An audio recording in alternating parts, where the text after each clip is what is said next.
22 valid IDs acceptable for Pag-ibig MPL. Alamin. Yes, friends, ito yung video content natin today. So, of course, kailangan natin ng valid IDs, no? Kung mag-transact tayo sa Pag-ibig. Specifically, Pag-ibig MPL, loan processing and check releasing. So, importante yan, may ID tayo. So, ano nga ba yung 22 valid IDs acceptable ni Pag-ibig? Answer, ito po yung first 10. So, number 1, passport. Number 2, driver's license or LTO ID. Number 3, PRC ID.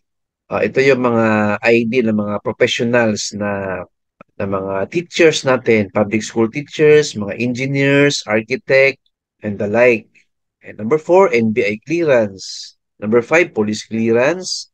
Number 6, postal ID. Number 7, voters ID. Number 8, barangay certification or barangay ID bearing picture of the member. Number 9, GSIS card. And number 10, SSS ID. Okay, moving forward to our 11 to 22 acceptable IDs. Ito na po. Number 11, senior citizen card. Number 12, OWA ID. Number 13, overseas Filipino worker ID. Number 14, Seaman's Book or ID.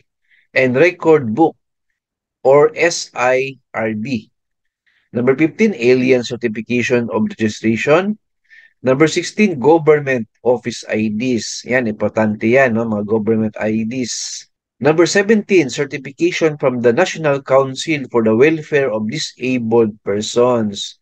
Yung mga disabled person, may mga ID yan sila. So, ito po, acceptable yan. Certification from NCWDP. Number 18, DSWD certification. Number 19, Integrated Bar of the Philippines ID. Yung mga lawyers natin or yung mga judges. Yan, may ID yan sila, no? Integrated Bar of the Philippines. Number 20, Philippine Identification ID. Number 21, Company ID. Yan, importante yan. Yung any company, no? Na kung saan tayo nag-work.